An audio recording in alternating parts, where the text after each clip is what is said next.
Nakisa naman ang Davao Oriental sa kampanya ng Department of Health upang labanan ang paglaganap ng infant at maternal mortality doon. Ang ulat sa pagbabalik na aming kasama ang si Pengalinyo ng Radyo ng Bayan Davao.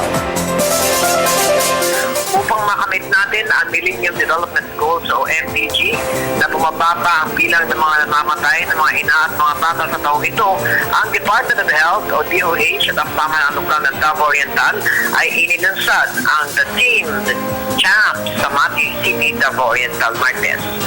Ang Team The Champs ay isang koalisyon na itinatag ng DOH 11 na ang ibig sabihin ay Team Davao's Coalition of Health Advocates for the Mother and Infant's Protection and Safety, kung saan ang Team D Coalition ay tututok sa Davao Region's determination, dedication and direction para maibsan ang pagkamatay ng mga bata sa sinapupunan ng mga ina at ang mga ina.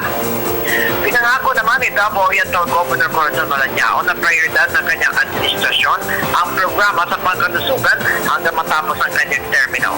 Nasiyahan naman ito sa desisyon ng DOH na piliin ang kanyang probinsya bilang pinakaunang venue ng mga Team The Champ sa Region 11, kung saan ang layunin nito ay zero infant and maternal rates, kung saan sinabi ng gobernadora na maaabot lamang ito kung tayo magkaisang kumilos para sa nasabing programa.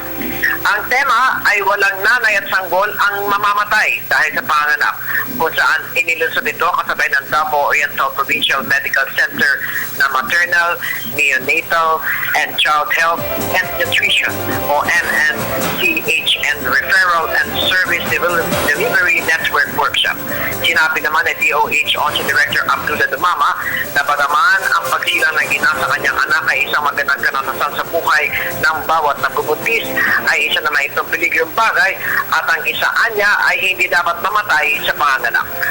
Para sa Telebisyon ng Bayan, Teng Alinyo, Radyo ng Bayan, Davao.